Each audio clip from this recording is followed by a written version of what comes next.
कैसे हैं आप सब। आज के वीडियो में हम करने जा रहे हैं कुछ एक्सरसाइजेस अपनी गर्दन की दबी हुई नस को ठीक करने के लिए, खोलने के लिए, ढीला करने के लिए, जो हमें डिस्क बल्ज, डिस्क हर्निएशन या स्पाइनल स्टेनोसिस की वजह से हमको हो जाती है। और उसमें समस्या क्या होती है कि वो दर्द जो हमारी गर्दन में होने लगता है और गर्दन से पीठ में, पीठ से हाथों में और हाथों से हाथ के पंजों में, उंगलियों में होने लगता है। तो इस समस्या से छुटकारा पाने के लिए हम कुछ एक्सरसाइजेस करेंगे।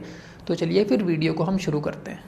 चलिए फिर एक्सरसाइज हम शुरू करते हैं। तो जो नर्व्स हमारी गर्दन की दोनों साइड से निकली हुई होती हैं, जब वो पिंच हो जाती हैं तो जो दर्द हमको होता है वो गर्दन से होती हुई हमारी पीठ में भी जाने लगता है। तो हम क्या करेंगे, नर्व्स को मोबिलाइज करेंगे और जो मसल जो टाइट हो गई हैं उनको रिलैक्स करने की कोशिश करेंगे। तो उसके लिए हम क्या करेंगे, ये एक बॉल ले लेंगे, टेनिस बॉल आप ले सकते हैं और इससे आपका काम हो जाएगा। तो हमको क्या करना है, अपना लेवेटर स्कैपुलाई जो मसल है उसको हम रिलैक्स करेंगे और साथ में हमारी नर्व जो है वो भी मोबिलाइज होगी। तो क्या करना है, लेवेटर स्कैपुला जो मसल होती है वो क्या होती है, हमारे गर्दन के ऊपर वाले हिस्से से होते हुए वो नीचे आती है और शोल्डर ब्लेड पे आके लग जाती है उसके ऊपरी वाले हिस्से पे। तो हम यहाँ पर इस जगह पर लगा लेंगे, जहाँ पे थोड़ा सा आप एडजस्ट भी कर सकते हैं।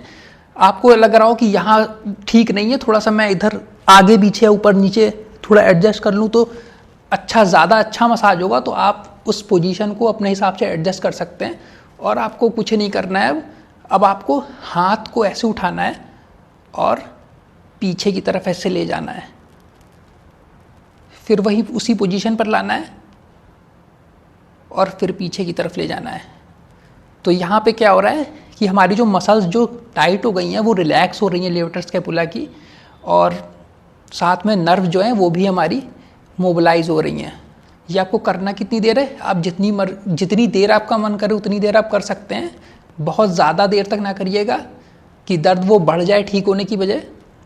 नहीं तो इसको आप अपने हिसाब से टाइम देखकर या सेट इसके बना के 10 के 4 या 15 के 3 ऐसे भी आप कर सकते हैं। उसके बाद आपको क्या करना है, बॉल को थोड़ा सा और नीचे लाना है और अब रोम्बॉइड वाली जगह पर आपको लाना है। रोम्बॉइड क्या है, रोम्बॉइड लेवेटर स्कैपुला के ठीक नीचे रोम्बॉइड होती है, जो आपकी स्पाइन और जो आपकी शोल्डर ब्लेड होती है उसके बीच में मसल होती है। इसको भी हम ढीला करेंगे और वहाँ पे भी हमको पेन होता है तो वहाँ की जो नर्व्स हैं उनको भी हम मोबिलाइज करेंगे। बस हमने बॉल थोड़ा सा खिसकाया नीचे और उसको रोम्बॉइड्स पे ले गए हम, और फिर हम वही चीज़, वही हाथों का मूवमेंट सेम वही हम रिपीट करेंगे। तो यहाँ पर क्या हो रहा है, हमारी नर्व्स मोबिलाइज हो रही हैं और जो हमारी मसल्स जो टाइट हो गई हैं वो रिलैक्स हो रही हैं।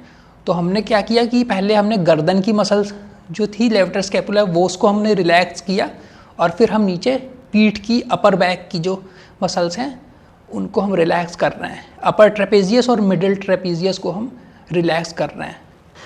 अब दूसरी एक्सरसाइज में हम क्या करेंगे कि जो नर्व्स हमारी गर्दन से निकली हुई हमारे हाथों में गई हुई होती हैं वो जब पिंच हो जाती हैं, दब जाती हैं, तो जो दर्द होता है हमारे हाथों में जाने लगता है। तो जैसे कि हम जानते हैं कि ये 3 होती हैं, रेडियल, अल्नर और मीडियन। तो इनको हम मोबिलाइज करेंगे इस सिंपल एक्सरसाइज से। और उसमें मैं क्या करूँगा कि यहाँ पर आप जैसे देख सकते हैं ये फोम रोलर में ले आया हूँ। ये 3 फीट का फोम रोलर है और 3 फीट का ही इसमें इस्तेमाल किया जाता है। और ये एक्सरसाइज जो है इसका नाम है एंजल, और ये इस फोम रोलर पे ही ज़्यादा अच्छी होती है। इसमें हमको ध्यान क्या रखना है कि हमको अपनी पूरी बॉडी इस फोम रोलर पर रखनी है, पूरा सपोर्ट होना चाहिए, टेल बोन से लेकर सर तक पूरा सपोर्ट होना चाहिए इस पर। और अब हम क्या करेंगे, बहुत सिंपल एक्सरसाइज है। दोनों हाथों को ऐसे पहले नीचे सीधा कर देंगे जैसे आप देख सकते हैं, और फैलाते हुए ऊपर उठाते हुए, फैलाते हुए हम ऊपर तक लाएंगे और ऊपर लाने के बाद हम दोनों हाथों को इस तरीके से सीधा कर देंगे, जैसे नीचे सीधे थे वैसे ऊपर लाकर हम सीधा कर देंगे और फिर यही चीज़ हम रिपीट करते रहेंगे। तो इससे क्या होगा, हमारी नर्व जो हैं जो हाथों में गई हुई होती हैं, जो पिंच हो गई हैं, वो स्लाइड होंगी और वो मोबिलाइज होंगी, मतलब आगे पीछे होंगी। और इसके साथ जो हमारा शोल्डर का जो रेंज ऑफ मोशन है वो बेहतर होता है और साथ में ब्लड फ्लो भी अच्छा होता है। तो इससे क्या होता है कि हमारा जो दर्द है उसमें हमको राहत मिलने लगती है, साथ में हमारी नर्व्स भी आगे पीछे होकर स्लाइड होकर मोबिलाइज होने लगती हैं। तो हमारी जो समस्या है जो हाथों में दर्द जाने की वो धीमे धीमे ठीक होने लगती है, उसमें हमको आराम मिलने लगता है। तो इसको हमको कितनी देर करना है या कितनी बार करना है, तो इसको आप 15-15 के आप 2 सेट लगा सकते हैं, इतना काफ़ी होगा। आपको गिनना कैसे, जैसे आपने नीचे से स्टार्ट किया और फिर नीचे ले आए 1, फिर ऐसे धीमे धीमे करना है, मैं आपको दिखाने के लिए तेज कर रहा हूँ। 2, इस तरीके से आपको गिनना है और इसके आप 15-15 के 2 सेट लगा सकते हैं, उतना आपके लिए काफ़ी होगा। तो चलिए ये एक्सरसाइज हो गई, बढ़ते हैं अगली एक्सरसाइज पर। अब हाथ में जाने वाली नर्व्स की मोबिलाइजेशन के बाद जो हमने उस पर फोम रोलर पे किया, अब हम करेंगे ग्लाइडिंग और फ्लॉसिंग। खास तौर पर अल्नर, मीडियन और रेडियल नर्व को हम स्पेशली अब ट्रीट करेंगे। तो वो कैसे करना है हम देख लेते हैं।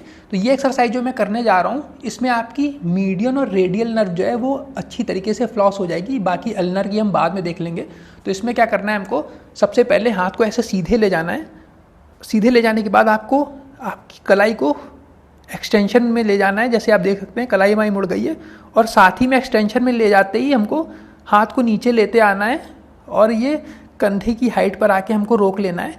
उसके बाद हम क्या करेंगे, हाथ को घुमा देंगे उस तरफ और अपनी कलाई को फ्लेक्शन में ले जाएंगे इस तरफ, और इसके साथ हम हाथ को पीछे की तरफ ऐसे मोड़ देंगे, जैसे कि आप देख सकते हैं।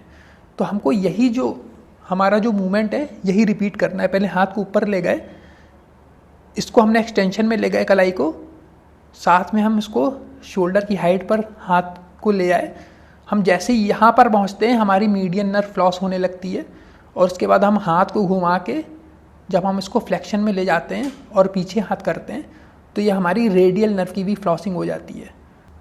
तो चलिए साथ में फिर अल्नर नर्व की फ्लॉसिंग या ग्लाइडिंग भी देख लेते हैं। और इसमें मैं आपको 3-4 एक्सरसाइजेस बताऊंगा, लेकिन आपको सब नहीं करनी है, आपको हद 2 एक्सरसाइजेस करनी है और उनके भी आपको 5 से 10 रेपिटेशन से ज़्यादा नहीं लगाने हैं, या बहुत ज़्यादा लगा लीजिए तो 15, उसके ऊपर आपको नहीं जाना है, नहीं तो फिर आपको नर्व इरिटेशन हो सकता है, फिर वो दर्द कम होने की बजाय आपको दर्द बढ़ सकता है। तो देख लेते हैं कि ये अल्नर नर्व की फ्लॉसिंग हम कैसे करेंगे। तो पहली एक्सरसाइज क्या है, ये हम यहाँ जो हमारी अल्नर नर्व होती है नीचे से ऐसे गई होती है छोटी वाली उंगली में, तो हम क्या करेंगे, इन दोनों उंगलियों को ऐसे पकड़ लेंगे और अब हम अपने हाथ को स्ट्रेच करेंगे इस तरीके से, और साथ में हम चिन भी टक करेंगे। और ये मूवमेंट जो है ये साथ में एक साथ होंगे, जैसे कि आप देख सकते हैं मैं जैसे जैसे स्ट्रेच करता जा रहा हूँ वैसे वैसे मैं अपनी चिन भी टक करता जा रहा हूँ। तो इसको आप 5 से 10 बार कर सकते हैं इस तरीके से। ये बहुत ज़्यादा इंटेंस नहीं है, तो आप इसके रेपिटेशन आप बढ़ा भी सकते हैं। फिर इसका दूसरा वेरिएशन में आपको क्या करना है, आपको हाथ तो वैसे स्ट्रेच करना है जैसे मैं कर रहा हूँ, लेकिन हम अभी चिन टक कर रहे थे, लेकिन अब हम क्या करेंगे, चिन नहीं टक करेंगे, अब हम सर को ऊपर की तरफ ले जाएंगे।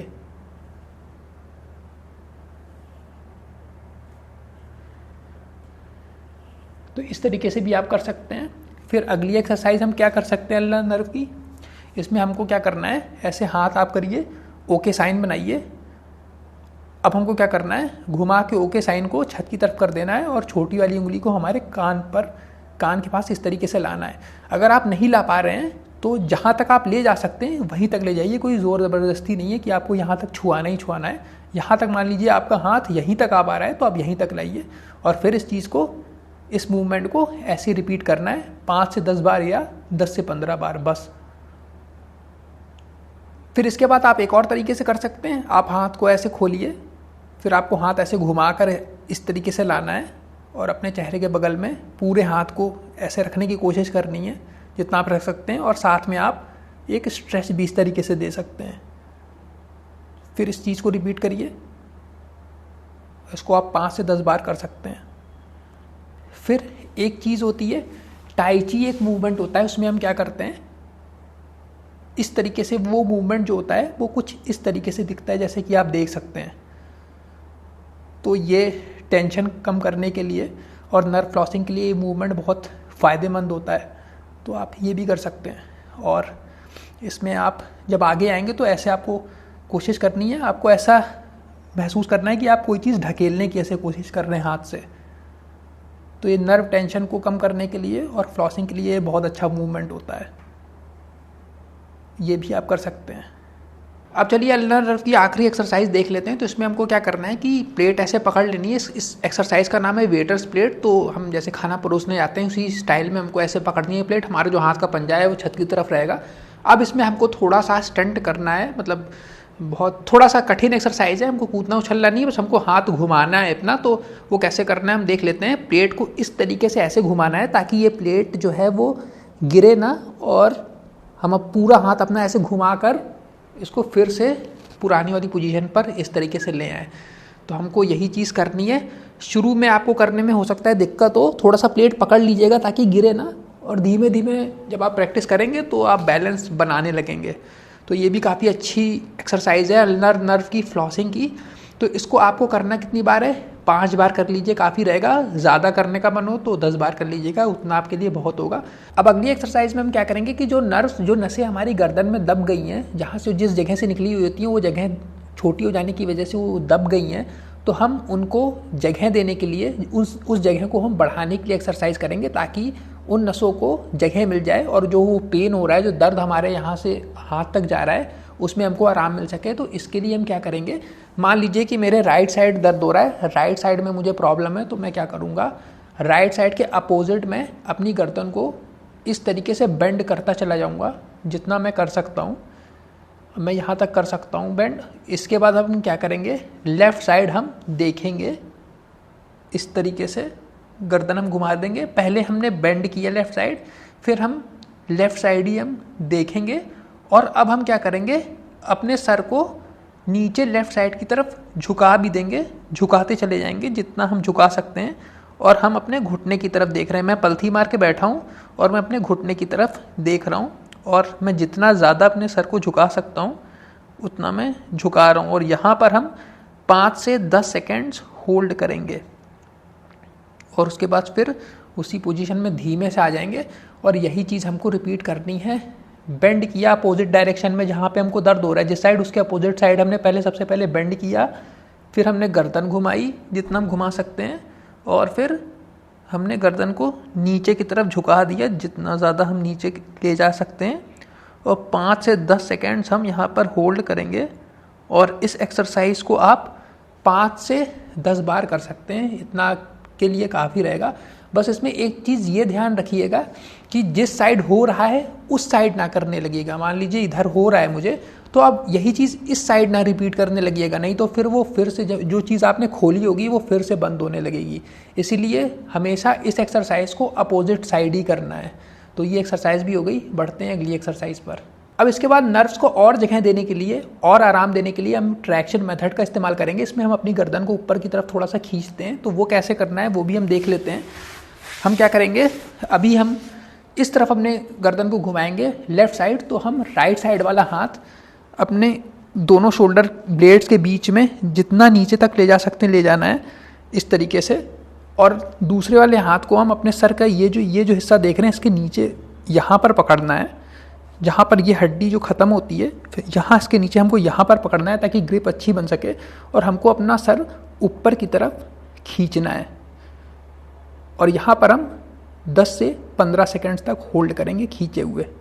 आपको हाथ में थोड़ा दर्द होने लगे तो थोड़ा सा हल्का सर आराम लेके फिर आप खींचने लग सकते हैं। और 10-15 सेकंड खींचने के बाद आपको क्या करना है, गर्दन लेफ़्ट साइड घुमा देनी है और फिर वैसे ही आपको ऊपर की तरफ गर्दन को खींचने की कोशिश करनी है और 10 से 15 सेकंड्स तक आपको होल्ड करना है। उसके बाद अब हम अपनी जो गर्दन है वो राइट साइड घुमाएंगे। तो हम क्या करेंगे, लेफ़्ट साइड वाला हाथ हम यहाँ पर बीच में जितना नीचे हम ले जाके पकड़ सकते हैं हमको पकड़ना है।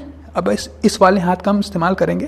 पहले हम अपनी गर्दन को ऊपर की तरफ खींचने की कोशिश करेंगे 10 से 15 सेकेंड्स, और फिर उसके बाद हम सर को उस तरफ घुमाएंगे और फिर हम इसी हाथ से अपनी गर्दन को ऊपर खींचने की कोशिश करेंगे गर्दन को घुमाए हुए, और 10 से 15 सेकंड यहाँ पर हम होल्ड करेंगे। तो इसको आप एक बार या 2 बार रिपीट कर सकते हैं, इतना आपके लिए काफ़ी होगा। इसके बाद हम ट्रैक्शन वाली एक्सरसाइज एक और करेंगे और उसमें हम इस तौलिया का इस्तेमाल करेंगे, तो इससे और भी बेहतर एक्सरसाइज होती है ये। तो वो उसको कैसे करना है वो हम देख लेते हैं। इस तौलिया को हम कानों के नीचे से इस तरीके से निकाल लेंगे और ये वाली हड्डी के नीचे हमको यहाँ पर ऐसे सेट कर देना है तौलिया को। और अब हम क्या करेंगे, ऊपर छत की तरफ देखेंगे जिससे कि इस तरीके का एंगल बन जाए, जिससे हम इन दोनों हाथों को, दोनों तौलिया के एंड्स को पकड़ के ऊपर की तरफ जब हम खींचें तो हमारे जो गर्दन में ट्रैक्शन वाला जो हम मेथड कर रहे हैं वो सही तरीके से हो पाए।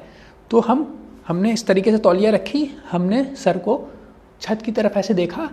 अब हमको क्या करना है, दोनों हाथों से इन दोनों तौलिए के एंड्स को हमने पकड़ रखा है। अब इसको हमको छत की तरफ खींचना है। दोनों हाथों को छत की तरफ ले जाना है खींचते हुए। तो यहाँ पर क्या हो रहा है, मेरी गर्दन जो है वो उसमें खिंचाव सा महसूस हो रहा है। तो इससे क्या होगा, जो आपकी नर्व जो दबी हुई हैं उनको जगह मिल जाएगी छूटने में। तो यहाँ पर हमको 10 से 15 सेकेंड्स होल्ड करना है और फिर हम 15 सेकंड के बाद हम रिलैक्स कर जाएंगे और उसको आप 4-5 बार रिपीट कर सकते हैं।